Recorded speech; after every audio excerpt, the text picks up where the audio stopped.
Hello and welcome to a brand new National Hunt season. And as always, we're always going to be joined by Frankie Foster and Joel Ross. We'll hear from them in the next few minutes. In fact, here they are. But also got a very special preview. It's a stable tour from John Joe Jr. and all the horses he's looking forward to. They're riding this year. But boys, winter's here again. Frankie, how excited are you by the season ahead? Oh, can't wait. Cheltenham being round the corner. I know that Chepstow does kick off the jump season, but Cheltenham for me is always the marker of the start of the jump season. And to be honest, that was the only racing I knew. When I first started going racing, I wouldn't really watch any racing bar all of the Cheltenham meetings, probably the King George and obviously the National. But it was Cheltenham October, November, December, New Year's, and then on to the festival. So some people love it, some people hate it. I love starting off the jump season and already looking towards the festival and how certain horses are going to be campaigned. And Joel, how many anti-post bets have you had so far? Some of these unknown Irish horses and bumper horses. I bet you got a massive book rolling already. I have got the winner's book this year, and I've only got three so far. But they'll all fall at the first fence, quite literally. I'm so pleased the jump season's here. Flat for me this year. I was so bored. Apart from Ace Impact, City of Troy, Jason Hart on Highfield Princess in France, the rest, I was so bored. So I'm so pleased. It's cold, it's freezing, and the jumps is back. How big's that book? Is that A3, A2? Well, you see, as the eyesight gets older and worse, you've got to get in here. It's one horse to a page. You know what I mean? Joel was just telling me how he's getting up to date with modern technology. Yeah. I'm getting there slowly but surely. Don't worry about it. It'll be fine. They're all there. I know they're there, so it's all fine. And we know why his eyesight's bad as well. Right, there's a big talking point, of course, over the summer, but it's come to light now. We know where Constitution Hill is going this season. Joel, we'll start with you. How do you feel about it? Obviously, it's their decision. Do you feel a little bit, upset that he's not going to be chasing and we're just going to see him winning these races easily all the way through the season? Well, he'll probably remain unbeaten for the next 4 or 5 years. If you're Michael Buckley, totally your choice. I don't think it was ever going to happen that he went over fences. If you look at it, the stamina, and if you're going to go over fences, you've got to be winning the Gold Cup. And if it's my horse, that's very different. And I had Michael Buckley's money straight over fences. But there again, if I had Frankel or City of Troy, I'd have him over hurdles as well. You know what I mean? Stick him over a fence. Stick him over a hurdle. If it's not about the money, then you might as well have a go because you can always come back. But I don't think there was anybody who genuinely believed that the Constitution Hill wouldn't stay over hurdles. Frankie, in the same boat. I mean, it's going to be great to see, of course, whenever he does turn up over hurdles this season. But there's a little piece of you just wish you'd have a look at a fence. Personally, yeah, for sure. Don't get me wrong. In sport, we love seeing exceptional talent in whatever sport it is, but we probably enjoy competition more. If there was a slight what if, will he be as good at the fences coming up against different horses? That, I think, to the punters is more exciting than just sitting back and going, wow, he's amazing. Although that is brilliant. And to see him at Cheltenham in the Champion Hurdle is probably one of the most exciting races I've seen live. I would like more element of competition, and we would have got that if he went over a fence. But as Joel said, we can all talk about it, but we don't own him. And if I did own him, then to go and keep winning races, the top races, the Champion Hurdle for me is not too much different than the Champion Chase. So he would have to go to a Gold Cup to kind of really one up the Champion Hurdle. And he's still young enough and looks good enough to probably make history and potentially beat what Isterbrack did. So there is something to go after in that respect as well. So there's probably a lot more to lose than going over fences if you owned him than there is from just staying over hurdles, winning races and potentially making history. I mean, I've been beaten before in a point-to-point over fences, of course, over a further distance. Maybe that played a little part in their mind. But at least it looks like it's going to be one race from Cheltenham that may stay with us and maybe be 27-1 in the Presbyterian Cup. The only thing I would say about him, Joel, is what Joel said. And again, if you own him, it's different. But you could have a crack. We don't train horses, and Nick Henson might have a different opinion. But how bad would it be for his season if they tried to campaign him and it didn't work out? Surely he's still good enough to then switch back to hurdles. Like, you could have a crack at a novice chase and then decide actually it's not for him. less stay over hurdles. But I don't know. He's gonna probably go unbeaten again, isn't he, this year? And it's Joel? also the Nicky Henderson thing of bringing him back, isn't it? So he runs 3 times over fences and just doesn't like it or whatever. And Nicky's there. I brought him back. Sprinter Sacra and Altior and all these horses over the years that you think, well, they've gone to the game, and he brings them back, and they're even better. It's I don't think it's ever going to happen. I don't think it was ever going to happen. If I'm rich, I've got all that money. Absolutely go for it. It's a sport. But no. So what do I do with Lossiemouth for the champion hurdle? Me first anti-post. Do I'll just get with that now. Well, that takes us nicely on to the next point, actually. Willie Mullins, of course, expecting to dominate again, Frankie, both in Ireland and when he comes over here. Yeah, I think so. Actually, I was trying to crunch the numbers and look at what his horses did in the novice races, both the novice hurdles or the juvenile hurdles and novice chasers, because they'll obviously go on and come back to the festival again this year in their second season disciplines, and it is mental when you look at it. The second and third in the Supreme, the first and third in the Arkle, third in the Boodles, 1, 2, 3 in the Ballymore, like about 5 or 6 out of the top 10 in the bumper.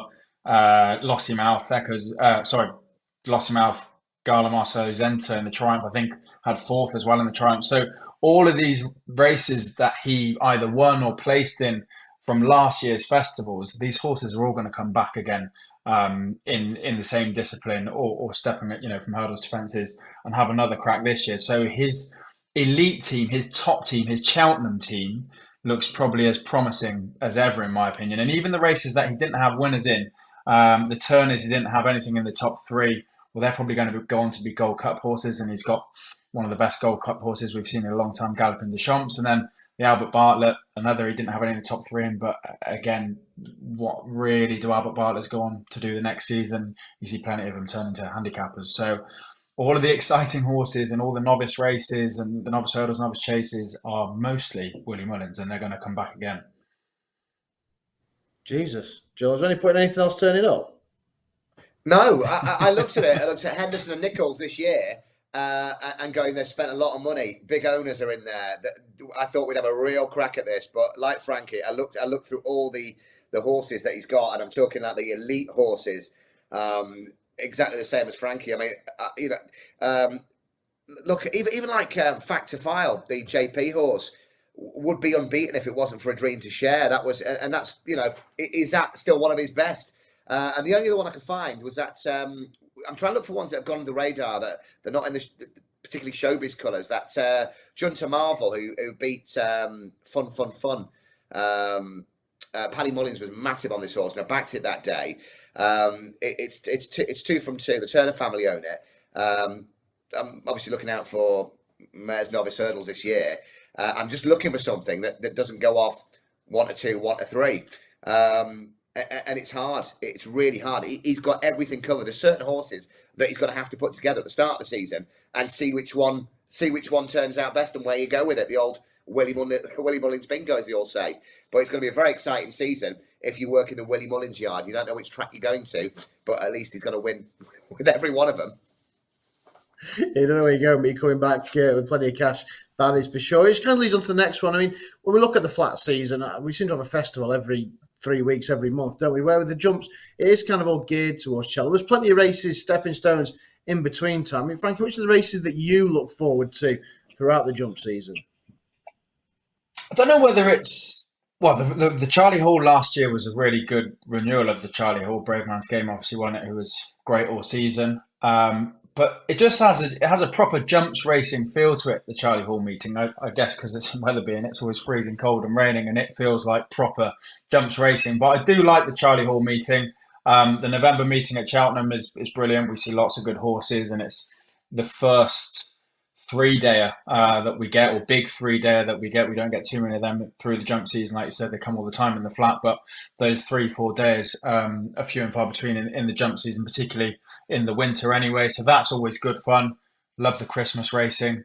And then we've got to mention Dublin Racing Festival, which is probably Willie Mullins bingo again. But again, you look at the horses that won at the Dublin Racing Festival, and then you compare that to the horses that ran well at Cheltenham.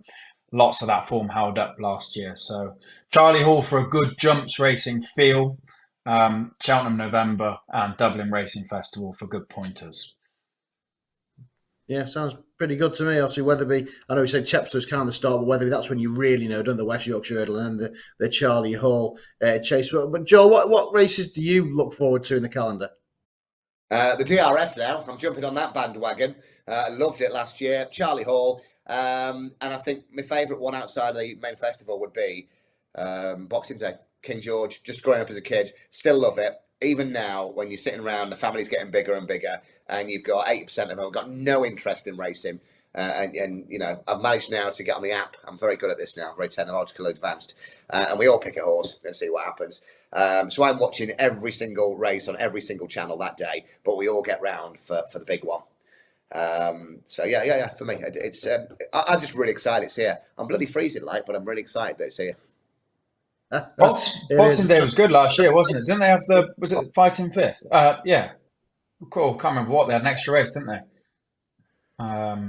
Transfer from Newcastle. They did. It wasn't the Fighting Fifth. Or was it the long walk?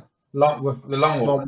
It was, yeah. It was a real good card. That was. Yeah. Yeah, it was. We had Constitution Hill winning, Paisley Park winning, Brave Man's Game. Yeah, it was a good card last year. I'd like to have that again, but I'm sure Ascot would disagree. All right, come on, it's a long season.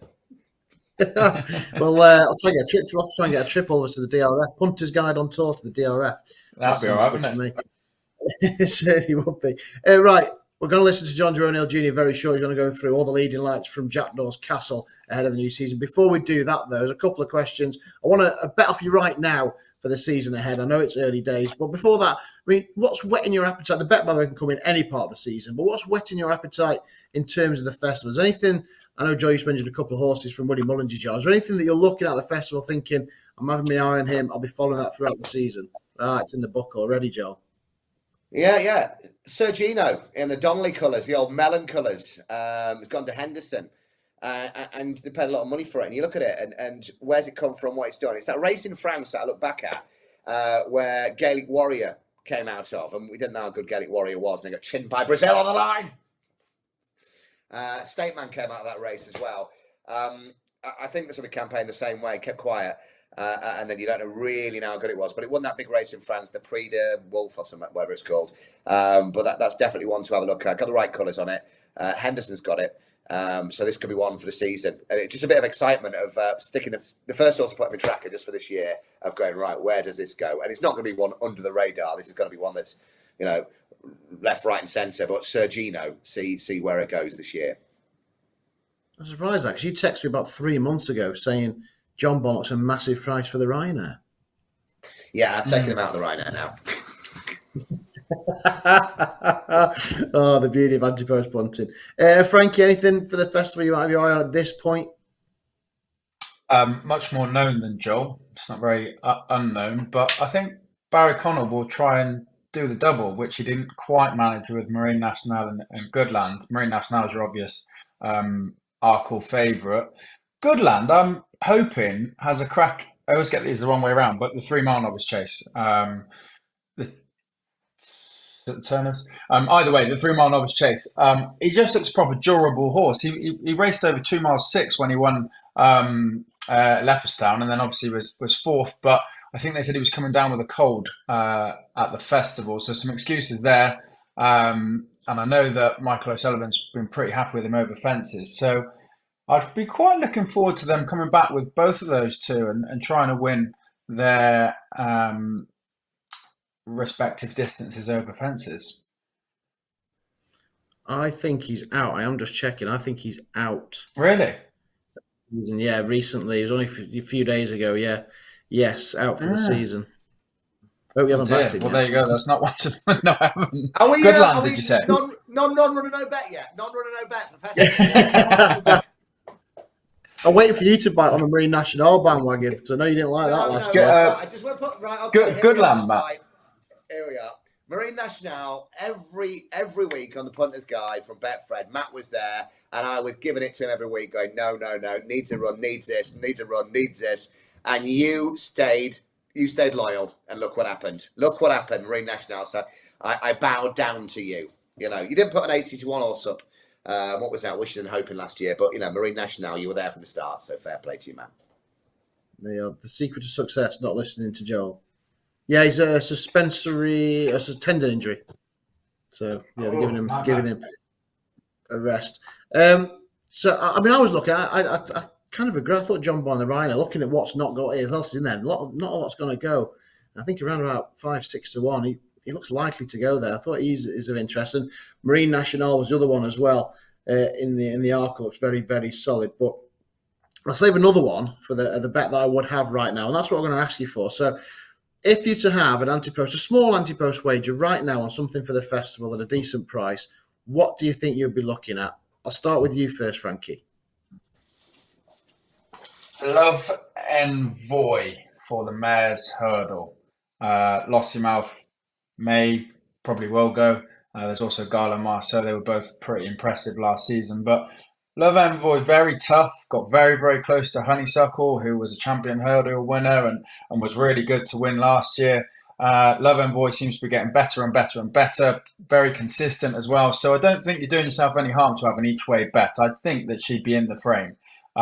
Whether or not, you know, one of the younger horses like Lossiemouth comes along and is a little bit too good is who knows. But I think Love Envoy, super consistent, very, very good horse, should be going and having another crack at it. An each way bet seems more than fair for me. Cool, Love Envoy. I'll go next. I'll put up the real whacker in the Gold Cup. You mentioned the Charlie Hill, and that's where he's going to go first, isn't it? I mean, he beat Jerry Colombe there, and yet he's over twice the price of him. That one come out and won at Aintree. If he's not I know he's not from a sexy stable. He'd be a lot shorter if he was. So you kind of got that in your favour. He's around about 16-1, and of course, until recently, RSA Chase was on Broadway. He'd obviously Chase winners as it is now.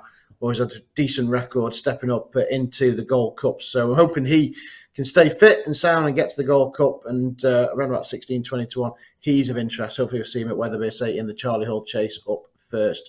Joel, something for the festival at this very early stage. Obviously, it's going to be one that's a bit weird. But when you hear my reasoning, I'm going Albert Bartlett, and I'm going for Stellar Story, the brother to one of my favourite horses, Storyteller.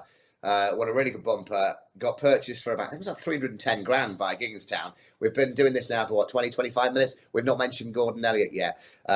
So at a stupidly big price, Stellar Story, Albert Bartlett, have me £2.50 each way for that.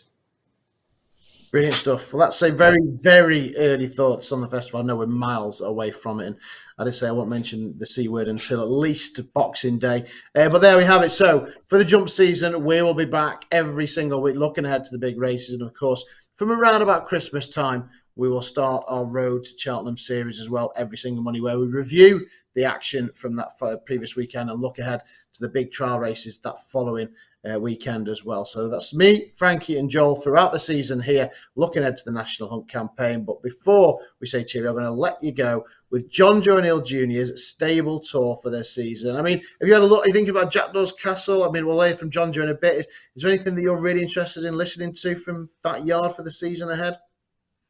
Yeah, I want to know what's the one that run the bumper on heavy ground? Beach Pyramid. Yes. Yeah, and who's the really big one? Is it something Molly? Something like that? I want to hear about that. I made some notes, actually. Oh, yeah. Johnny Who. The one that beat Hermes Allen, 19 lengths in that point-to-point. I want to know about that. I thought it won the Taunton bumper on the bridle and was brilliant, but it might have been flattened by the ground. I don't know. I want to hear about that one. That's the one that I want to hear about. And the big mare as well. I think it's Molly something. Unsinkable Molly B. That's the one. Then. Well, stay tuned. Here's Betfred ambassador John Joe O'Neill Jr. giving his stable tour of some big contenders this season from Jackdaw's Castle. John Joe O'Neill Jr., the start of a brand new season. How excited are you? Very excited, yeah. Feels like it's been a long time coming, but all the hard work is done now and just need a bit of rain and hopefully they'll start running. And what will be your personal target? Any personal targets for the season? It's always to beat your previous best. If I could get to 75 winners this year, I think is a good target. And obviously, want to improve the quality and stuff and try and land yourself on a nice horse this year. And what are you looking forward to most? The big meetings? Yeah. Yeah, I love the big meetings, love the big races. The higher the pressure, the higher the chance you probably have of winning. So I like that. And we hopefully got a few nice horses to have a crack at them this year. I mean, a lot of talk about obviously the spring festivals, but it's a long road there, and there's lots of prizes on the way. Nice prizes. There is, yeah, from kind of Chepstow onwards, really. You've got Cheltenham, and then you've got Aintree, the old Rowan meeting, and goes on to Charlie Hall in Ascot, and next thing you know, it's Paddy Power meeting. So it's exciting, yeah, and it does all roll into one, and next thing you know, it's March. Even just talk about your own personal target. Do you ever go into season dreaming big? What are your wishes for the season, or are you always realistic, feet on the ground? I am realistic. You have to be quite steady. A lot can happen. You can get a fall and be injured tomorrow. It can all blow up in flames. So you've got to be fairly sensible. But yeah, you've got to have dreams and aspirations of what can happen this year. But a lot of water under the bridge until then. Okay, John, let's talk about some of the stars of the yard here that Jack does. Monbeg Genius, tell us about him first. Yeah, improved really nicely last year. So he was a decent novice hurdler, won 2 novice hurdles. But we were taken aback, really, to be fair, how much he improved over fences. His run in Cheltenham, although at the time we were disappointed to be beaten into third. He was third to Corrick Rambler, who won the National, and Fast or Slow, who won the Punchtown Gold Cup. So actually, pretty good run. We were looking forward to running him in the Scottish National, but the ground was too quick that day, so just couldn't happen. But hopefully, that blessing in disguise, maybe. He had a busy old season last year, and hopefully he's our national horse this year, and he might be Hennessy type of horse, or Beecher Chase or something, early season target. Tell us about Iron Bridge in the colours of the late Trevor Hemmings. Yeah, similar profile. Won 2 novice hurdles, improved for fences. Wants very soft ground. Hopefully we can take him to something like the Welsh National, would suit him really nicely.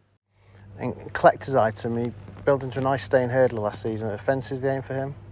Yeah, collector's item surprised us, to be honest. He won at Chepstow the first meeting, 2 miles in novice hurdle, beat one of Paul Nichols's Hugo's New Horse, who won 5 after that. He won on good ground over 2 miles, but he ended up wanting 3 miles on heavy ground at the end of the season. Just got touched off in the Grade 2 at Haydock in February. And he had a busy old campaign, but he jumps fences well. And Springwell Bay, he had a light but decent season last season. Yeah, Springwell Bay is a horse we've always held in high regard ever since he won at Market Raisin in a bumper. He had a good year last year. He won at Ascot very impressively. We were really looking forward to Aintree. Thought he'd go quite close, but he nearly got brought down the back, and it kind of put away his chances, which was a shame. But we haven't decided yet if we're going to go chasing or stay over hurdles. But he's probably got a nice handicap hurdle in him, hopefully. In Krabilly, he signed off with a nice win right at the end of the season. Yeah, ran well. Didn't run a bad race last year. Got stuck in the mud a little bit in the EBF final at Sandown, but still ran quite well. But he did it very nicely the last day of the season at Sandown, and he was always going chasing this year. So I think we might start him off there. There's a few races at Carlisle at the beginning of November. Something might suit nicely. And Petit Tonnerre was a horse that I kind of followed and didn't have much luck last season. Yeah, he was a little bit frustrating. Usually ran his race without winning. He's only a 5-year-old still. He's been here a couple of years. He's a fairly classy horse, and good chance he might go chasing this year, which might just open up a few more options for him. And tell me about Imperial Bead. Imperial Bead, not always the most consistent, but when he is, he's pretty solid. Good chance he could go chasing as well this year, although that's not decided yet. There's a little while off running, but hopefully, I don't think we've probably got to the top of him yet. And Saint Davia, again, I think another one you've always quite liked. Yeah, he's unfortunate. he won a bumper early in the season last year, and then won a maiden hurdle in Chepstow Welsh National Day. Then met a couple of setbacks and wasn't able to run until the end of the April meeting at the Grand National meeting. He still ran quite well in that, but he was very inexperienced. He'd only had one run, so we think probably will go chasing. He's a big, fine horse, and he probably need a bit of experience. But his run at Chepstow was good, so we'd be pretty happy with him going chasing now. And Hastings, who came over from France, having won a couple over there. Yeah, was second at Uttoxeter with a double penalty and a bumper. I had a few winners in the race already. I think his entry run was very good, and hopefully he could develop, and if he can translate that form over hurdles, develop into a smart novice hurdle, probably over a trip. You like a bit of nice soft ground, so hopefully we'll see him mid-November onwards. Johnny who we might see out early this season. Yeah, he's nearly ready to go. Won Taunton pretty impressively, but not sure how much he got flattered really, because the ground was very testing that day, and maybe he just coped with it better than others. I don't think he necessarily needs heavy ground, because we were actually worried about it going into the race, but he handled it fine and he won nicely. So he was always supposed to go novice hurdling last year, but just met a couple of setbacks, and then it was too late in the season really to go novice hurdling. So hopefully this year we'll get a clear run with him, and hopefully he looked like a nice horse in Taunton. Hiffo. Yep, he was pretty tenacious when he won at Haydock. He battled all the way up the straight and won with gritted teeth.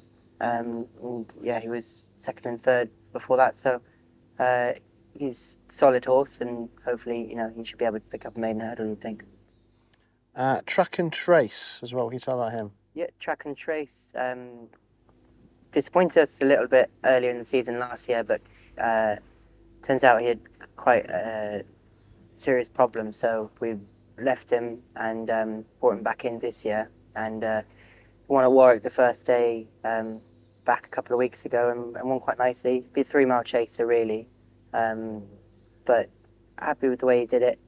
He had a good look out in front and probably pulled up with me a bit, but just managed to held on. But yeah, I think hopefully he can progress as he goes up in trip. And Unsinkable Molly B, we've seen her here this morning. She's big. Yeah, she's massive. Yeah, she is massive, and she hasn't shrunk anyway. She was a big store when we bought her, and she has taken quite a bit of time, but the Walker family, they've been very patient, and they knew what they were buying when they got her. So she ran well in the bumper at Wetherby, and she probably will enjoy a bit of soft ground. She was second at Wetherby, and she wouldn't have done an awful lot at home really. So she learned everything on the track. So if she can translate that form over hurdles, you think big galloping tracks and soft ground would really suit her. Inch House, tell me about him. Improved for going up in trip last year. He won at Chepstow and a novice hurdle at Chepstow. He was always going to be a chaser, jumped his hurdles like he wanted fences, so we're looking forward to him this year stepping up. Hopefully he might just be like them horses that might improve a good bit for going over fences. And Langini's got a bit of family honour to uphold. Yeah, unfortunately for the horse, he does. Yeah, he's Langini's half brother to Constitution Hill by Flemonsworth. We bought him as a store before Constitution Hill was Constitution Hill. So it's not his fault, but he won his bumper first time out at Huntingdon. Took a good while for the penny to drop, but he was motoring home at the end and won going away. So we were pretty happy. Going over hurdles in the next couple of weeks, and he's grown up a lot this year, so physically as well, so we're pretty happy with him. And Zonda as well, is a beautiful little grey. Yeah, Zonda, gorgeous horse. Broughton's and friends, they've had to be patient with him. He had a couple of niggles early on in his life, but he's in good form now, and he's a horse we always held in high regard. It was just trying to keep him right, but he's been good this year, so we're happy. Tell me about Beachcomber. Beachcomber, he won a bumper impressively at Chepstow. He then ran the champion bumper, but the ground went heavy, so it didn't suit him. He wants probably top of the ground. Probably will come on a lot for his first run. Got a little bit tired, but hopefully he should be able to make his presence felt if the ground's not too soft.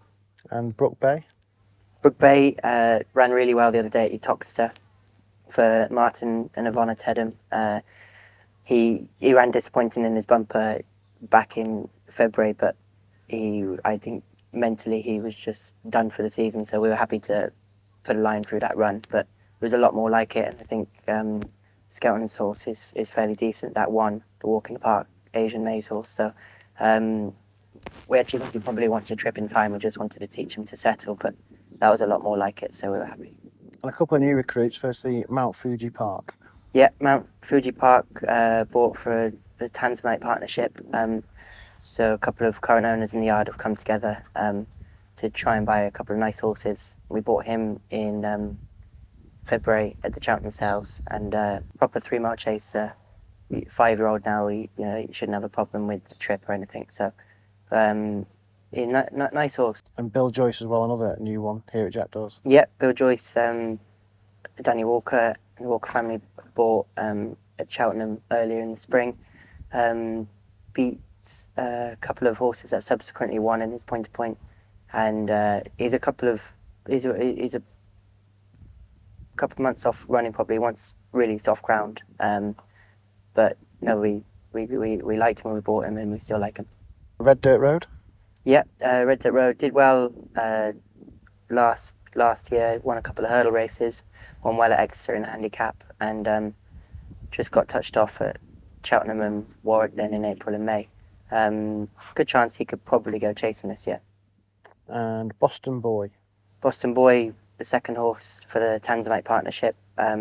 Nice horse, only a 4-year-old, but big, fine horse. Doesn't look like a 4-year-old at all.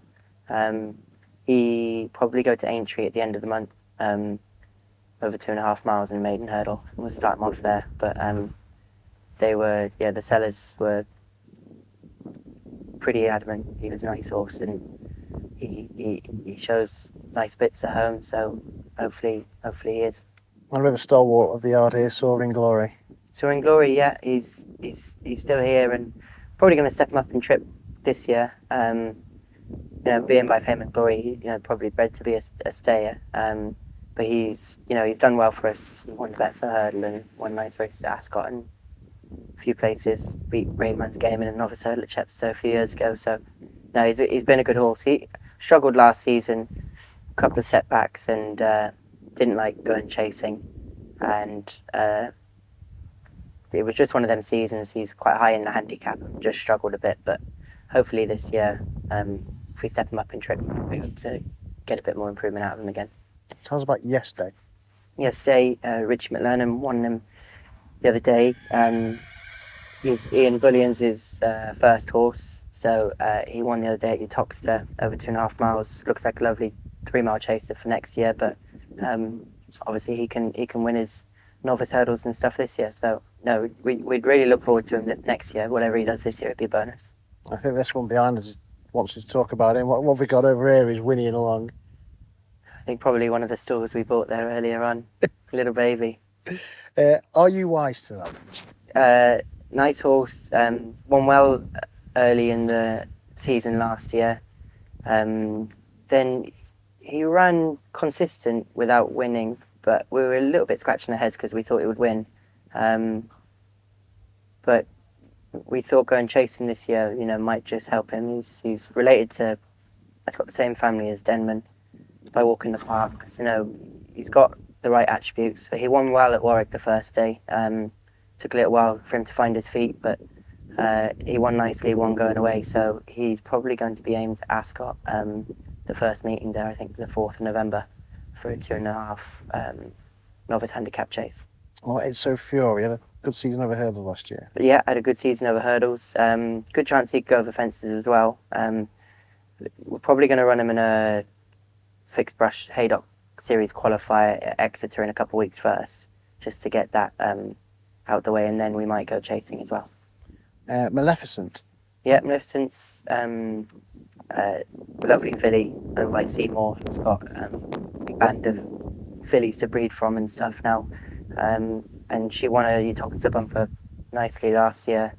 She ran in the market race in Allen Swimbank bumper in February. She was a little bit disappointing. She didn't come back 100%, so we were happy to leave her off for the season and come back. But she jumps very well. She'll go the mare's novice hurdle division this year, and hopefully she can make a mark. And what I've just seen him on Wellington Arch. She's a nice individual. Wellington Arch, yeah, full brother to Pembroke of Skeltons, who did well last year. Second grade 2 at Cheltenham in January. Ran well the other day, first time out of the fences. He's a nice horse, going to run him in a bumper to start with. He's only 4, but he's big. He's a big boy, so just need a little bit of time to develop. And the stable star finally, Play to Get Away. Play to Get Away, he's in good form. He had a setback after he won at Worcester, but he was really getting the hang of things. So hopefully, we can get him back on track now, and he's fairly versatile, can go 2.5, and we'll go fences probably in the spring with him. But we're very happy with him. He's back in action. Anything else you're really looking forward to? Just the season to get going. Just give us a couple that you're really looking forward to, Ryan, or what you think may just elevate to this, maybe grade 1 or top handicaps this season. Yeah, well, Springwell Bay I think is still probably fairly handicapped on the form he had last year. So hopefully he's got a nice shot of running a big race in one of them. Any harm in asking? He didn't have much of a season last year, but before that he was doing well. So if we can get him back on track, he's still a fair horse. Still likes of Johnny Who, Hastings, Langini, a few bumper horses there as well. There's plenty to look forward to. Monbeg, Genius, Kabilly. You'd be excited, yeah. If there's one thing you could take out of the season, one victory, whatever, it could be anything, what would it be? If you could look back in May and got that done. Wouldn't mind another grade 1 winner. But you need to find the right horse. So we'll try and find that horse this year. Well, thanks to John Joe Jr. Then, if you like that, have a look at our Day in the Life we filmed with him as well. So we followed the jockey and what he does away from the saddle. But boys, get studying. We're back on Friday, of course, for our first National Punters Guide. We're looking at the Cheltenham, the showcase meeting, and that when you feel, Frankie, it really starts. And as you mentioned at the top of the show, when Cheltenham gets going, the National Hunt season really is here. Yeah, I've always used to do quite well at the October meeting as well. There's one that stands out in my mind, the Mighty Don at 20-1. He was an absolute stayer. And I think it was the October meeting when I backed him. And that was probably the start of mine and his demise, because I backed him from then on since, just out of love. And I don't think he won another race. But the October meeting's great. It really kicks off the jump season. Going to Cheltenham's good, because everyone kind of feels like they're back, and you see all the National Hunt faces. So yeah, I'm really looking forward to Cheltenham, and hopefully we can find some winners. And if you've not watched it before, what you can expect from Joel is to go through all the big races at Cheltenham and then get his best bet of the day in the bumper at Navan. A winner is a winner, as they always say. A winner is a winner. Or Happy Valley. yeah. Good point. We've got to get off to a winning start, haven't we? I don't think it matters if it comes from Navan. I think we've got to find the winner next weekend, wherever it's from. Wherever it's from, Frankie Constitution Hill, right? That's fine. Anti-post, that is 1-2 shot. Marine Nationale, and some horse that hasn't been born yet for the champion bumper. That's what you can expect from Joel, I can guarantee it. Right, so yeah, we're looking to Cheltenham this weekend. Join us then, I say, throughout the jump season. Thanks to the boys for this preview. Thanks to John Joe Jr. as well for his rundown of the big contenders at Jackdaw's Castle. Make sure you join us Friday for the Punter's Guide, the new National Hunt season.